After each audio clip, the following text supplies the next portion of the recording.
और एनआरसी का विरोध किया करते थे और पूरा देश लामबंद हो गया था कि हम लोग तुमको गलत तरीके से इस देश की नागरिकता साबित करने नहीं देंगे, क्योंकि सरकारों ने ऐसा इलाज ढूंढा है उनका विरोध करने वालों का कि आप चाहकर भी अपनी बात को लास्ट मोमेंट तक नहीं रख सकते। वर्ल्ड इकोनॉमिक फोरम ने जिस तरह से गेम खेला है और पॉप ने, इजराइल ने जिस तरह से इस पूरे के पूरे षड्यंत्र को अंजाम दिया है, इसका यदि आपको सबूत देखना है तो बिहार के चुनाव पर नजर बनाए रखिए।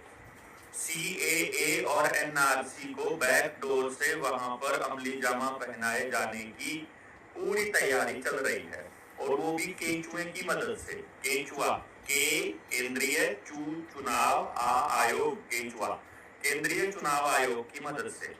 अब बिहार में चुनाव आयोग ने क्या कहा है कि सारी वोट चेक की जाएंगी दोबारा से और सत्यापन होगा, और उस सत्यापन में कौन से डॉक्यूमेंट वैलिड नहीं होंगे ये देखना, कौन से नहीं होंगे। आपका आधार कार्ड वैलिड नहीं होगा, वोटर कार्ड वैलिड नहीं होगा, ड्राइविंग लाइसेंस वैलिड नहीं होगा, राशन कार्ड वैलिड नहीं होगा। तो फिर वैलिड क्या होगा कि आपकी वोट बिहार की है? ये वैलिड होगा एक दस्तावेज से। अपना जन्म प्रमाण पत्र लेकर आओ और अपने पिता का जन्म प्रमाण पत्र लेकर आओ। अरे भाई, कितनी बार तो बाढ़ आ चुकी है, सारे डॉक्यूमेंट तो बह चुके हैं, और भारत वैसे भी डॉक्यूमेंट आधारित देश नहीं रहा है। इस बात को समझिए, प्रकृति के कानूनों को मानने वाले देश को ये लोग पॉप के कानून को मानने वाला देश बनाना चाहते हैं, और आप कुछ बोलेंगे नहीं।